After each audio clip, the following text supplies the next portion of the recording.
My name is Macy, and at 34 years old, I never imagined I would hear those words from my own mother. The upscale restaurant fell silent as she raised her crystal glass on her 58th birthday, her eyes locked with mine across the elegantly set table. The best birthday gift I could give her, she announced to our stunned family and friends, would be if I simply left her life. Instead of walking away, I made her leave mine. If you are watching this, drop a comment telling me where you are viewing from, hit that like button, and subscribe to follow my journey of reclaiming my life after decades of emotional abuse. Let me tell you more about myself and how things came to such a breaking point with my mother. I work as a successful freelance graphic designer, creating branding packages for small businesses and startups. I love my work because it gives me creative freedom and the ability to help others build their dreams. I have always been drawn to art and visual communication, something my mother Laura never understood or valued. Laura is 58 years old and works as a senior bank officer at one of the largest financial institutions in Boston. She has always been meticulous, demanding, and obsessed with appearances. Growing up, our house needed to be spotless whenever anyone visited. My clothes had to be perfectly pressed, and I was expected to achieve straight, as in every subject. Nothing less than perfection was acceptable in her eyes. My father died when I was 12 years old. He was a kind, gentle man who balanced my mother's rigid personality. He worked as an architect and always encouraged my artistic talents. When he passed away suddenly from a heart attack, he left us our family home in the suburbs of Boston and a considerable sum of money from his life insurance and savings. That should have provided financial security, but instead it became another tool of control for my mother. After Dad died, Mom became even more controlling. It was as if losing him made her grip tighter onto everything and everyone else in her life, especially me. I became the sole focus of her perfectionism and criticism. I still remember how she controlled every aspect of my teenage years. I could not attend sleepovers without extensive questioning. My homework was checked twice, once by me and once by her. My clothes were selected based on what she thought looked appropriate, not what I wanted to wear. Our family home sits on a quiet street in Brookline, a suburb just outside Boston proper. It is a beautiful colonial-style house, with 4 bedrooms, a spacious kitchen that my father renovated himself, and a backyard with a maple tree my parents planted when they first moved in. The house holds so many memories, both good and painful. Every corner contains echoes of my childhood, my father's laughter, and my mother's constant criticism. Throughout my life, Laura consistently compared me to other children she deemed more successful or accomplished. The daughter of her colleague who became a surgeon, the son of our neighbors who got into Harvard, the niece who married a wealthy businessman at 25. I was never quite good enough in comparison. My artistic talents were dismissed as a hobby, not a real career path. My sensitivity was labeled as weakness, not emotional intelligence. Her expectations were often impossible to meet. If I got straight, as she would ask why I did not have more extracurricular activities. If I joined clubs, she would question why my grades were not higher. When I got accepted to Boston University with a partial scholarship for graphic design, she complained that I should have applied to more prestigious schools. The achievement I felt proud of was diminished by her dissatisfaction. After college, I made the decision to move back home temporarily to save money while establishing my freelance business. What I thought would be a 1-year arrangement stretched into nearly 7 years as Laura found ways to make me feel both obligated to stay and guilty for wanting to leave. She would mention how lonely she was, how the house was too big for just her, how she worried about her health. Then, in the same conversation, she would criticize my career choice, my appearance, or my lack of a serious relationship. The financial situation between us became increasingly complicated. The money my father left was placed in a joint account that Laura controlled. While technically I had access, any withdrawal I made was scrutinized and questioned. She would ask for detailed explanations of how I planned to spend even small amounts of my inheritance. Meanwhile, she freely used the funds for home renovations, luxury vacations, and expensive clothing, all while criticizing my business expenses as frivolous. Over the years, Laura violated my trust in countless ways. When I was 16, she read my diary and then punished me for the normal teenage thoughts and feelings I had expressed in what I believed was a private space. In college, she would call my roommates to check on my whereabouts if I did not answer my phone quickly enough. Even as an adult living under her roof, she would go through my mail, check my browser history on the family computer, and listen to my phone conversations. My relationship suffered because of her interference. Any friend she disapproved of was subjected to cold treatment when they visited. Any potential romantic partner was scrutinized and found lacking. She would make cutting remarks about their education, career prospects, or family background, often within their hearing. Several promising relationships ended because of her behavior, with one boyfriend telling me he simply could not deal with the stress of navigating my relationship with my mother. Through it all, I kept trying to earn her approval to be good enough in her eyes. I achieved success in my career despite her predictions of failure. I maintained friendships despite her interference. I built a life for myself while living under the shadow of her judgment. But the constant criticism wore me down year after year, eroding my self-confidence and making me question my own perceptions and decisions. Until that birthday dinner, when everything finally became crystal clear. I spent weeks planning the perfect celebration for my mother's 58th birthday. I wanted everything to be special, partly because I genuinely hoped to please her, and partly because I still held on to the childish fantasy that if I did everything right, she might finally approve of me. I reserved a private dining room at Sorellina, one of the most exclusive Italian restaurants in Boston and her favorite place for special occasions. I personally selected the menu, ensuring all her favorite dishes would be served. Prosciutto with figs and aged balsamic for the appetizer. Wild mushroom risotto as the first course. Osso buco with saffron risotto for the main dish. I had spent hours on the phone with the pastry chef designing a custom birthday cake, a delicate hazelnut torte with gold leaf decoration that cost over $200. No detail was overlooked. For her gift, I had saved for months to purchase a diamond tennis bracelet from Tiffany. It cost nearly $6,000, money I had set aside for a down payment on my own apartment. But I convinced myself the sacrifice was worth it, if it could somehow bridge the gap between us. I had it wrapped in the signature Tiffany blue box, with a handwritten card expressing how much she meant to me. I invited 15 of her closest friends and family members. Her sister Susan flew in from Chicago. Her best friend Diane came despite recovering from knee surgery. Her colleagues from the bank attended, along with neighbors she had known for decades. Everyone who mattered to her was there, which made what happened even more devastating. The evening began beautifully. The restaurant staff was attentive, the food was exquisite, and Laura seemed genuinely happy. She smiled more than I had seen in years, laughing at stories her friends shared and accepting compliments graciously. For a few hopeful hours, I allowed myself to believe that this birthday might mark a turning point in our relationship, that the warmth she showed to her friends might finally extend to me as well. When it came time for toasts, each guest stood and shared a memory or kind word about Laura. Her boss praised her work ethic and attention to detail. Her sister reminisced about their childhood adventures. Her friend Diane thanked her for her support during difficult times. The atmosphere was warm and celebratory, filled with genuine affection. Then it was Laura's turn to speak. She stood elegant in the navy blue dress I had helped her select, diamond earrings glinting in the soft lighting of the restaurant. She thanked everyone for coming, expressing appreciation for their friendship and support. She mentioned how blessed she felt to have such wonderful people in her life. Then she paused, swirled the wine in her glass, and looked directly at me. "You know what would be the best birthday gift?" she said, her voice carrying clearly across the suddenly quiet room. "If Macy would finally leave my life." The silence that followed was absolute. Forks froze midway to mouths. Glasses stopped clinking. It was as if someone had pressed pause on the entire evening. I felt blood rush to my face as 15 pairs of eyes darted between my mother and me. My heart hammered so loudly I was certain everyone could hear it.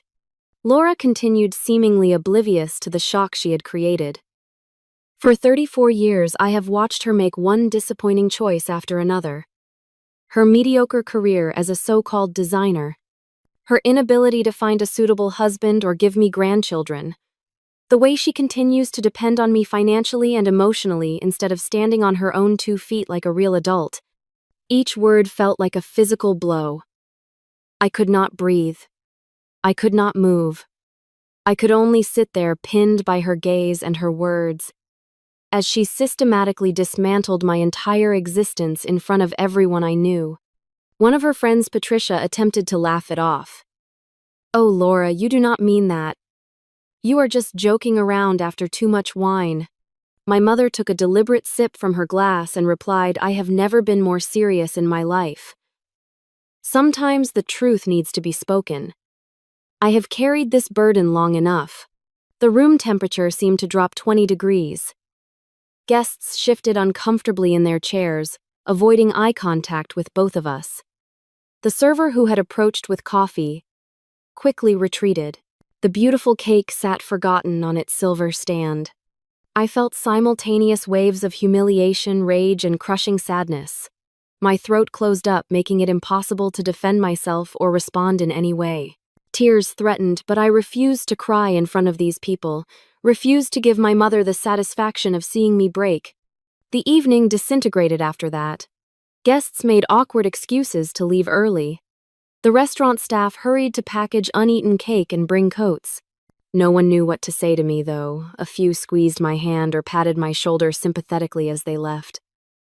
Within 30 minutes, the private dining room that had been filled with celebration was nearly empty. The drive home was conducted in complete silence. Laura sat in the passenger seat, occasionally checking her phone as if nothing unusual had happened.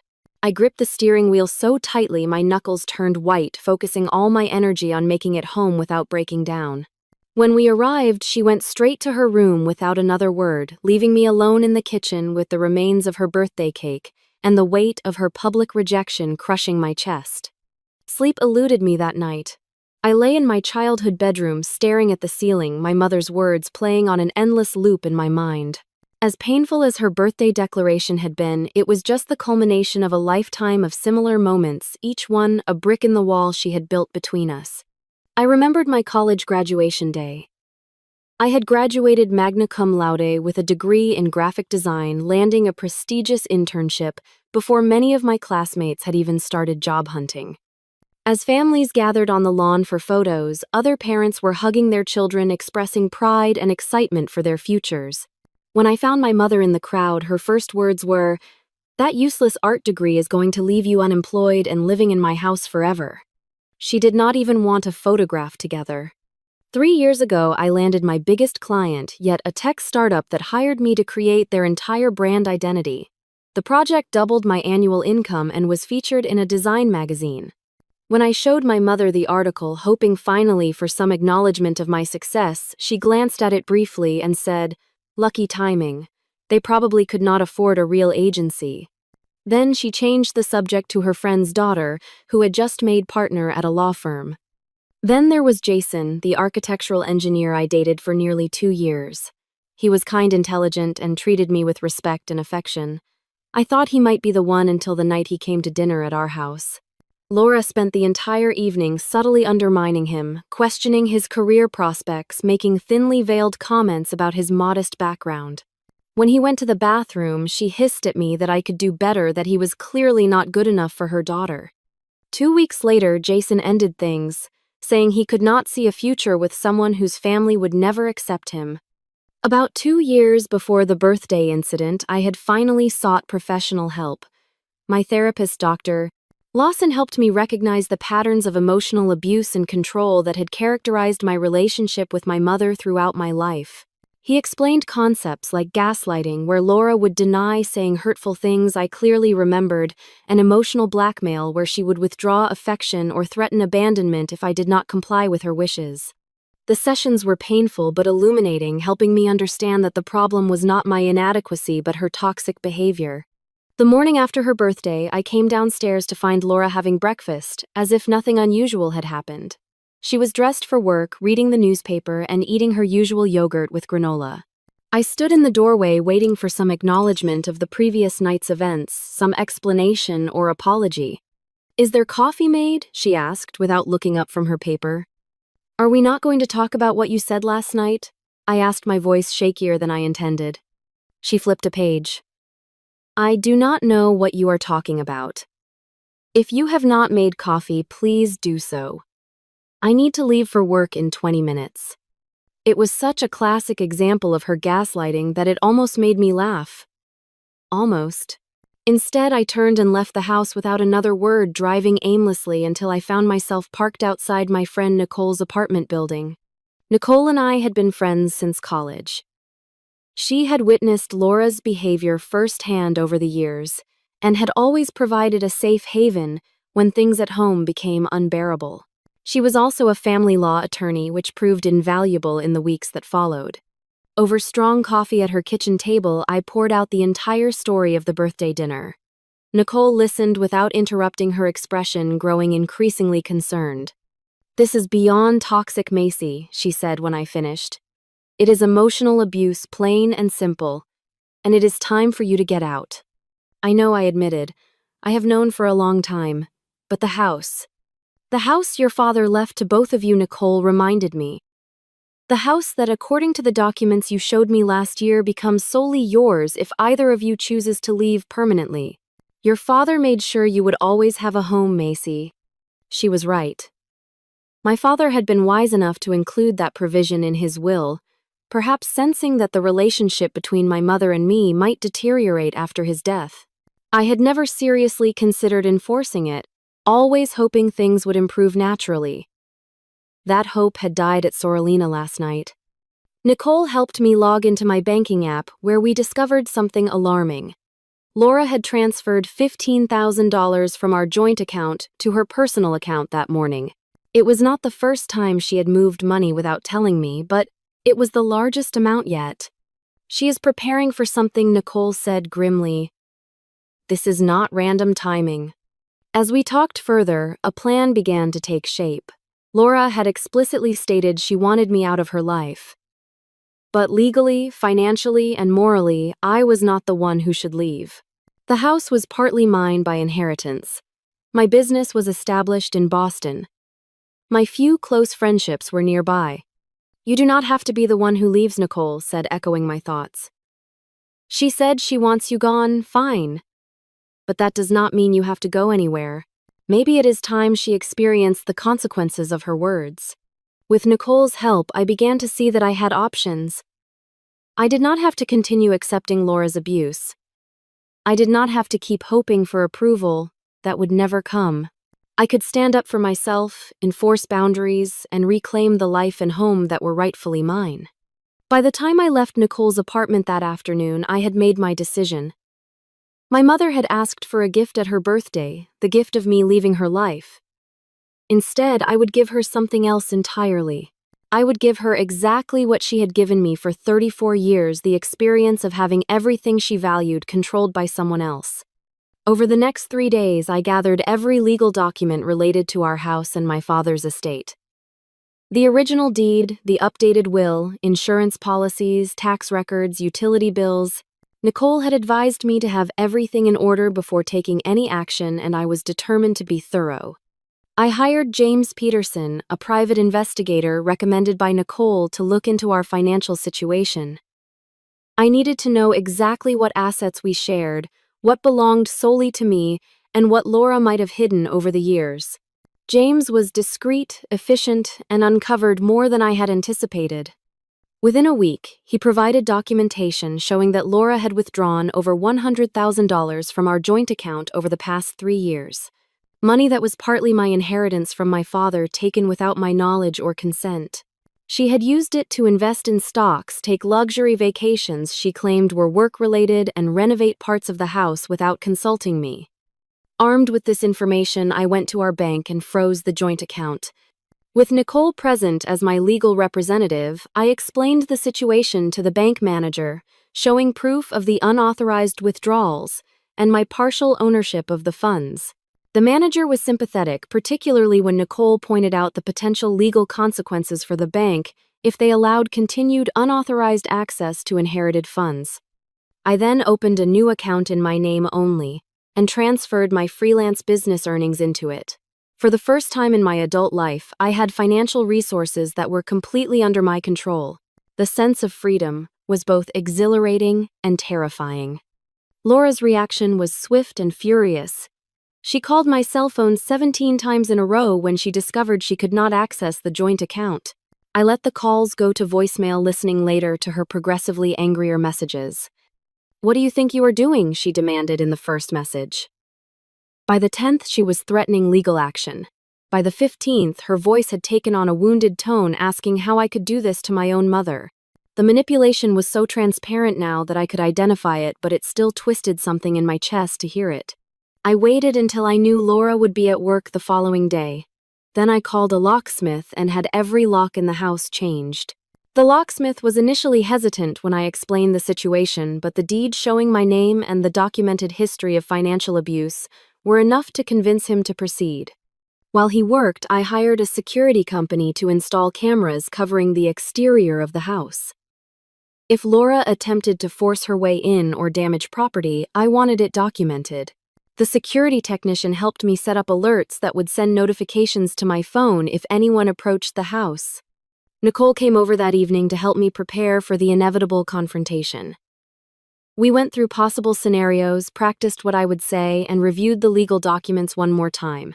She reminded me that I had every right to protect myself and my property, that Laura's emotional abuse did not entitle her to continue exploiting me financially or living in a house that was partially mine. Remember, Nicole said, before she left, "You are not doing anything wrong. You are not being cruel. You are establishing healthy boundaries with someone who has consistently violated them. This is not revenge. It is protection." At 6:15 that evening, I heard a car in the driveway. Through the newly installed security camera, I watched Laura approach the front door, shopping bags in hand, clearly unaware of what awaited her.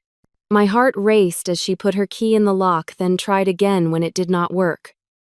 I took a deep breath and moved to the window. She saw me then, her expression shifting from confusion to anger as understanding dawned. She began pounding on the door, her voice carrying clearly through the wood. "Macy, open this door immediately. What have you done to the locks?" I spoke through the door, keeping my voice calm and steady as Nicole and I had practiced. "The locks have been changed, Mom. Your key will not work anymore." "This is my house," she shouted, her face reddening. "You cannot lock me out of my own house. I am calling the police." "This is legally my house too," I replied. "And I have documentation of financial abuse that gives me the right to secure it. You can call the police if you want to. In fact, I already have." That was true. Nicole had suggested I contact the police department, preemptively explaining the situation and asking them to note in their system that there might be a call from my address. I had spoken with a sympathetic officer who understood domestic disputes and assured me they would respond appropriately if called. Laura did call the police, just as I expected. When 2 officers arrived 20 minutes later, she launched into a performance of maternal distress, complete with tears and trembling hands. She told them her ungrateful daughter had locked her out of her own home, that I was mentally unstable, that she feared for her safety. I invited the officers inside and calmly presented my documentation, the deed showing joint ownership, the bank statements showing unauthorized withdrawals, the provision in my father's will regarding sole ownership if one party chose to leave. I played the recording of Laura's birthday speech, where she clearly stated she wanted me out of her life. The officers exchanged glances as they listened. "Ma'am," one officer finally said to Laura, "this appears to be a civil matter, not a criminal one.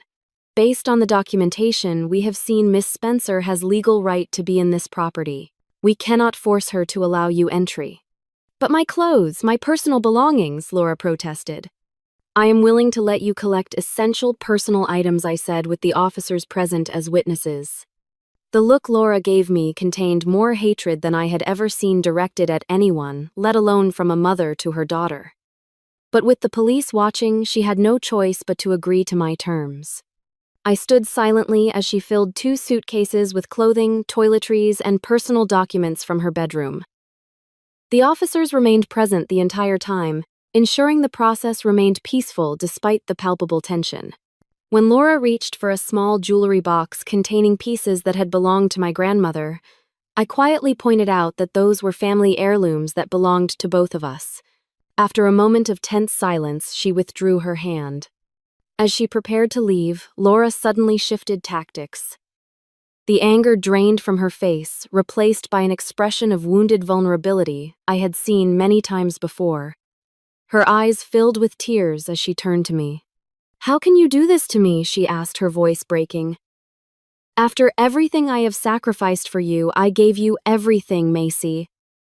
Everything. In the past, this performance would have worked. I would have crumbled under the weight of guilt, apologized, and given in to whatever she wanted. But now I remembered her words at the restaurant, spoken clearly and deliberately in front of witnesses. The best birthday gift would be if I left her life. "I am giving you what you asked for," I said quietly. "You wanted me out of your life. Instead, I am removing you from mine. You can contact me through Nicole from now on. She will be handling all communication as my attorney."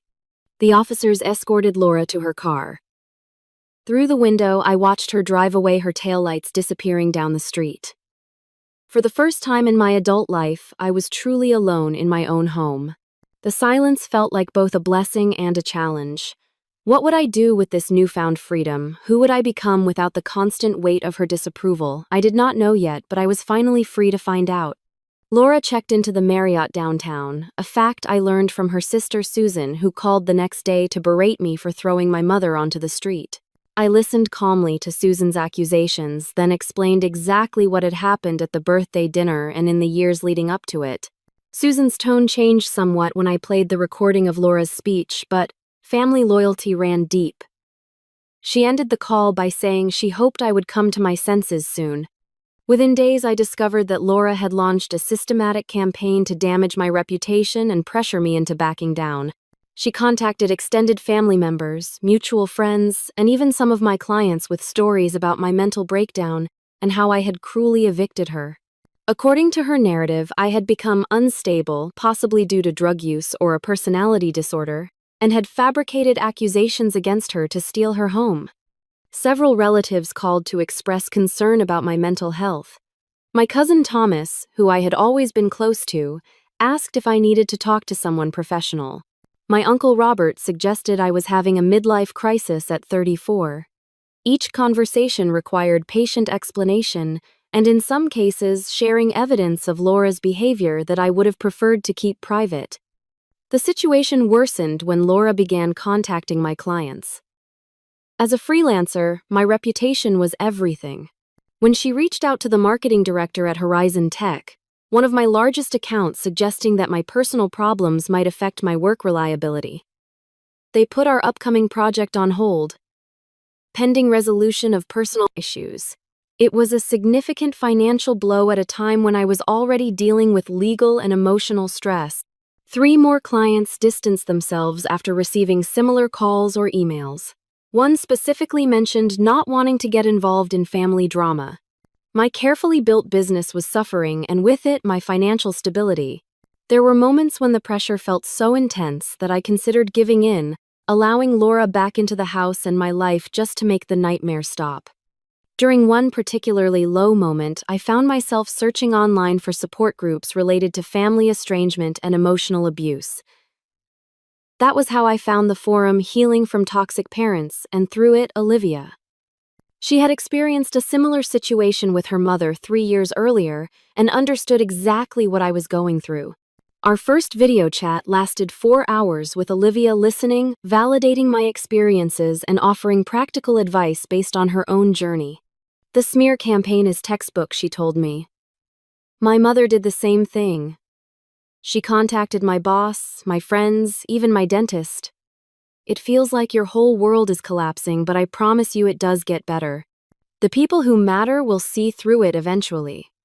Olivia recommended Dr. Margaret Winters, a psychologist specializing in family trauma and emotional abuse. Dr. Winters offered virtual sessions which fit my unpredictable schedule and increasingly tight budget. From our first meeting, I felt understood in a way I never had before. She helped me recognize the patterns of abuse I had normalized throughout my life and develop strategies for maintaining boundaries despite the escalating pressure. What you are experiencing now is an extinction burst, Dr. Winters explained during one session.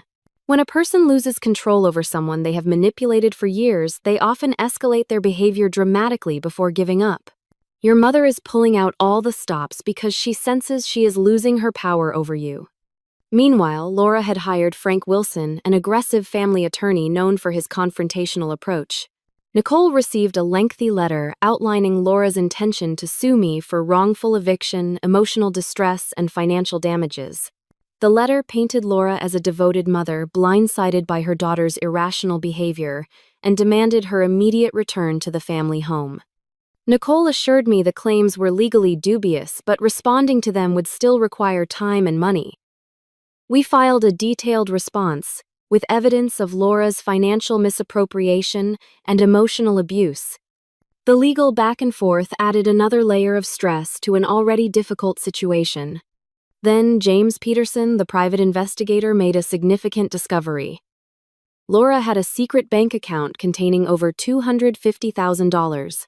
Based on the transfer dates, much of it appeared to be money she had gradually moved from our joint account over the past decade. It was substantially more than the $100,000 we had initially discovered, and it provided concrete evidence of long-term financial deception. This changes things, Nicole said when we reviewed the findings. This is not just a few questionable withdrawals. This is systematic theft of your inheritance. We have grounds for a serious counterclaim. Just as we were preparing to use this new information, Laura escalated again. She showed up at the office space I rented for client meetings, creating a scene in the lobby. She loudly demanded to speak with me, claiming to passing clients that I had stolen her money and home. When the building security asked her to leave, she refused, resulting in them having to physically escort her from the premises. A client who witnessed the incident later called to terminate our contract, citing concerns about professionalism and stability. The financial and reputational damage was mounting, and Laura showed no signs of backing down. That evening, after consulting with Nicole and Dr. Winters, I filed for a temporary restraining order against my mother. The documentation was extensive financial records, the recording from the birthday dinner, statements from witnesses to the office incident, and a professional assessment from Dr. Winters regarding the pattern of emotional abuse. The judge granted the order prohibiting Laura from coming within 500 feet of me, my home, or my workplace.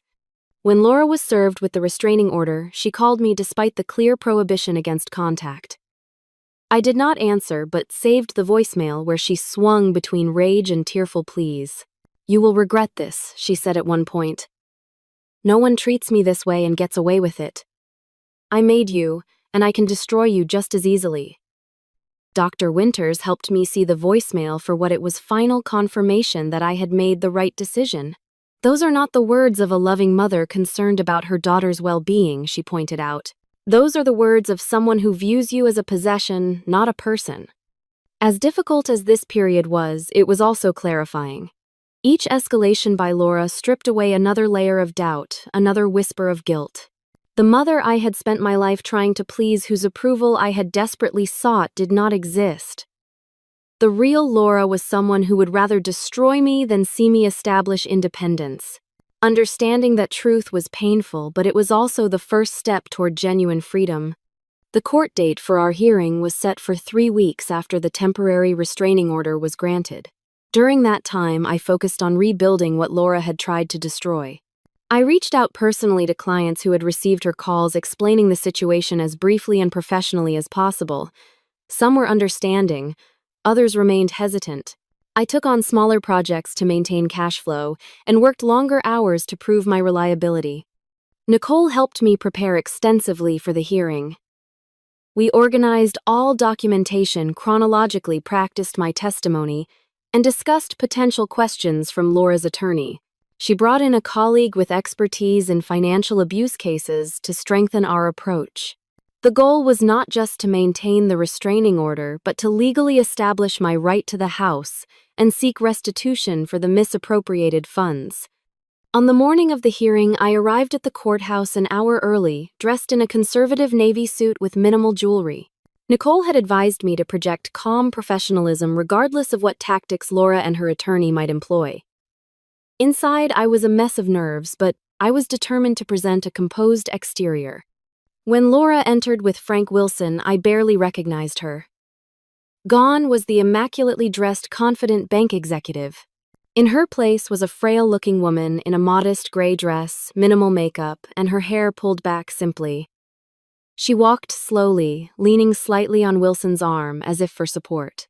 It was a masterful performance of vulnerability, designed to contrast sharply with the aggressive daughter narrative they were presenting.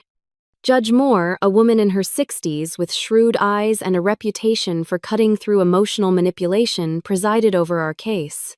She reviewed the filed documents carefully before inviting Wilson to present Laura's side first. Wilson painted a heart-wrenching picture of a devoted mother blindsided by her daughter's inexplicable betrayal. According to his narrative, Laura had sacrificed everything for me, supporting my artistic whims despite financial strain, and maintaining a home for me well into my 30s. The birthday comment was described as a misunderstood joke taken out of context and weaponized against a loving parent. Your Honor, Wilson concluded, what we have here is a clear case of elder abuse. Miss Spencer has forcibly removed her 58-year-old mother from her own home, cut off access to joint funds that Laura Spencer primarily contributed to, and manufactured allegations of abuse to justify this unconscionable behavior. We ask the court to immediately restore Mrs. Spencer to her home and access to her financial resources. When it was Nicole's turn, she methodically dismantled this narrative. She presented the deed showing my father's intention for joint ownership with provisions for sole ownership if either party chose to leave. She played the unedited recording of the birthday speech, which clearly showed Laura's statement was no joke. The bank records revealed a pattern of Laura systematically diverting funds from our joint account to her secret personal account over many years. Olivia testified about the similarities between Laura's behavior and her own mother's, explaining the common patterns of narcissistic abuse. Two former friends of mine described witnessing Laura's controlling behavior and belittling comments throughout my life. James Peterson presented his findings about the hidden account and the misappropriated funds. Dr. Margaret Winters provided expert testimony about the psychological impact of long-term emotional abuse and financial control. She explained how Laura's behaviors aligned with recognized patterns of parental narcissistic abuse, and how the public humiliation at the birthday dinner represented a typical escalation when the abuser senses the victim establishing independence. Throughout these testimonies, I watched Laura's expression shift between affected hurt and barely contained rage. Wilson whispered to her frequently, apparently trying to keep her calm as the evidence mounted against her version of events. When I finally took the stand, I spoke directly and honestly about my experiences. I described growing up under constant criticism, never feeling good enough despite my achievements. I explained how Laura had controlled our joint finances, restricted my independence, and systematically undermined my self-confidence. I shared specific incidents, dates, and witnesses. Throughout my testimony, I maintained eye contact with Judge Moore, speaking with the clarity that comes from finally acknowledging painful truths. Laura's composure finally broke when cross-examining me. Despite Wilson's attempt to maintain control of the questioning, she interrupted repeatedly. "You were always difficult," she snapped at one point. "Always so sensitive, taking everything personally. Nothing was ever good enough for you." Mrs. Spencer, Judge Moore warned, "Please allow your attorney to conduct the cross-examination." But Laura continued, her voice rising. "I gave you everything. A home and education support for your little drawing business. And this is how you repay me. By humiliating me in court with these lies." "They are not lies," I said quietly. They are the truth. I have been afraid to speak for 34 years. You have always been a failure, Laura hissed, ignoring Wilson's attempt to silence her. Just like your father. Weak. Pathetic. I did my best with what I had to work with. Her outburst accomplished what hours of testimony might not have. Judge Moore's expression hardened as she witnessed firsthand the contempt Laura barely concealed beneath her victim facade. After a brief recess during which Wilson could be seen desperately trying to calm his client, the judge delivered her ruling.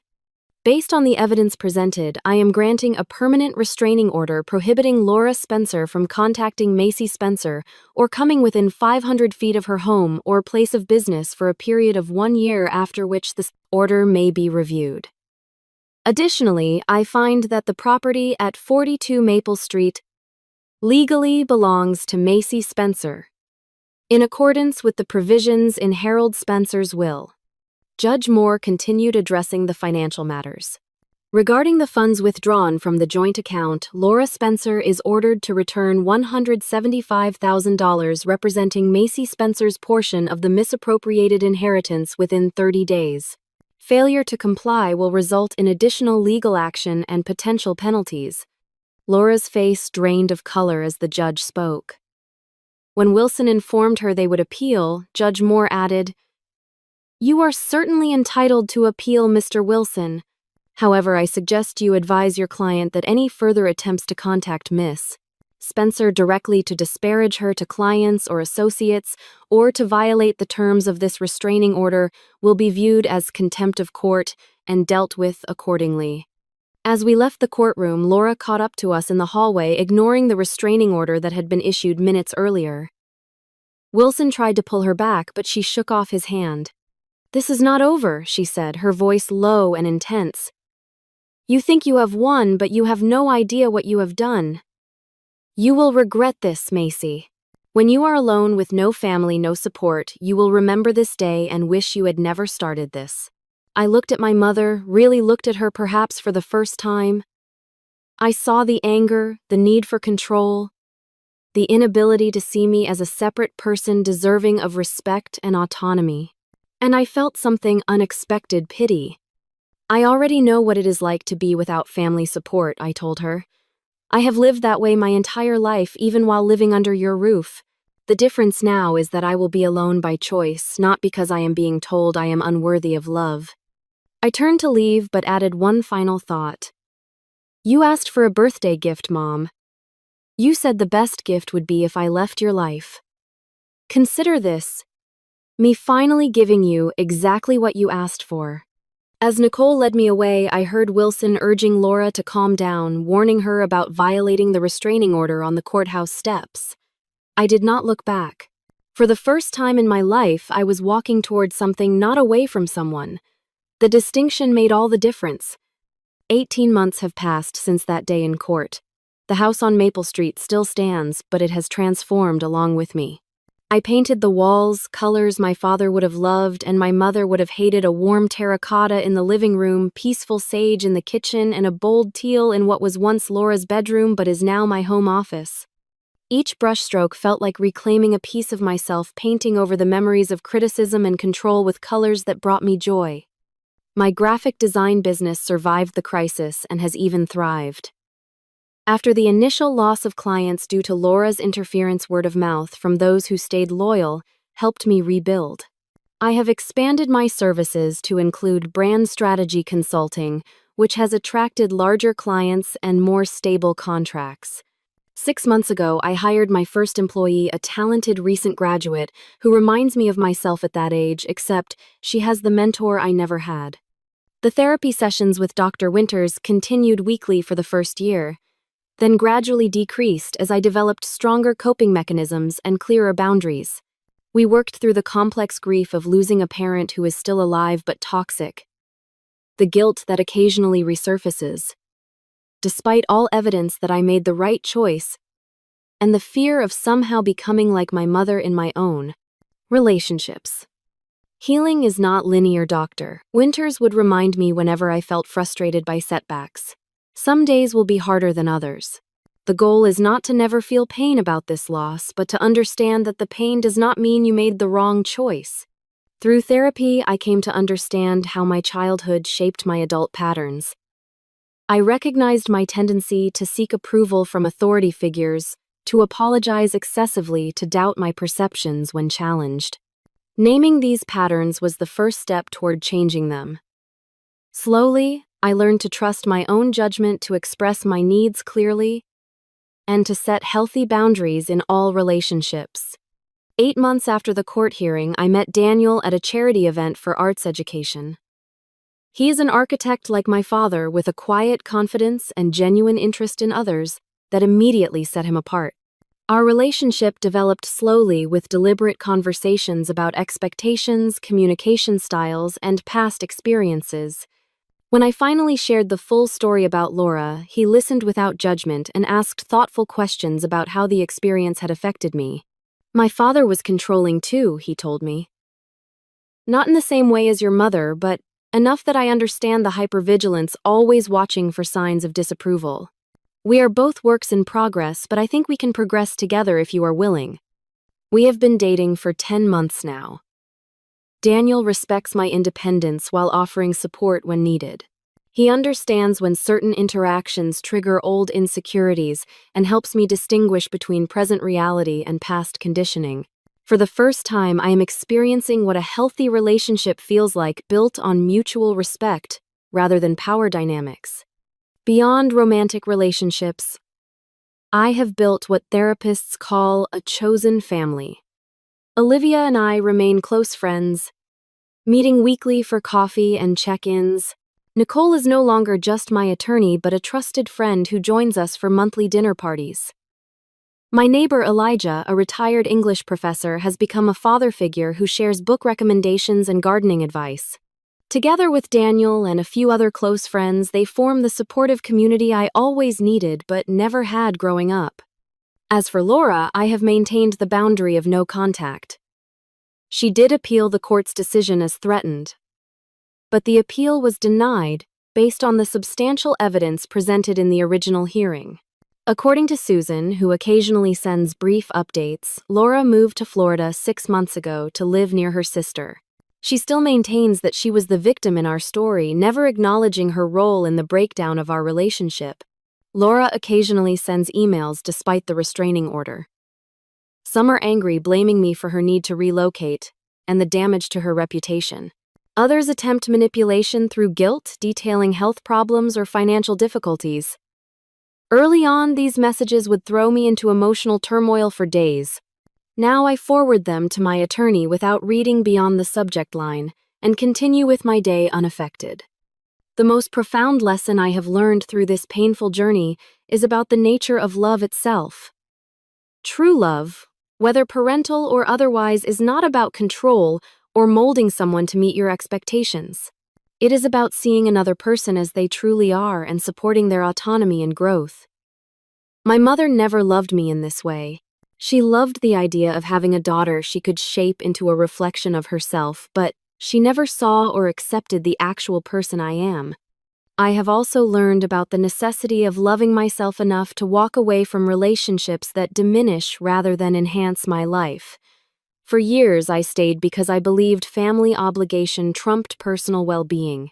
I now understand that no relationship, not even one with a parent, justifies ongoing emotional abuse. Sometimes the most loving thing you can do for yourself is to release the hope that toxic people will change and instead focus on building a life filled with genuine connections. The journey of rebuilding after family estrangement is not easy.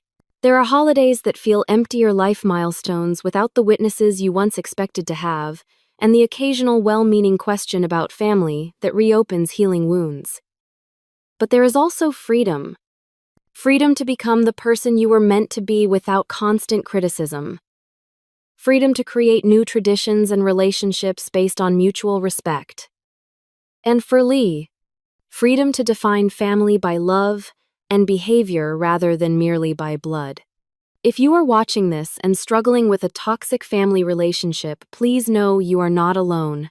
The decision to establish boundaries, whether temporary distance or permanent estrangement, is deeply personal and often misunderstood by others. Only you know the full story of your relationship, and only you can decide what level of contact is healthy for you. Have you ever had to make a difficult decision to protect your well-being that others did not understand? Share your experience in the comments below. Sometimes, knowing others have walked a similar path can be the validation we need to trust our own journey. And if this story resonated with you, please like and subscribe to support others finding their way toward healthier relationships and self-acceptance. Thank you for witnessing my story, and may you find the courage to write your own ending, whatever that means for you.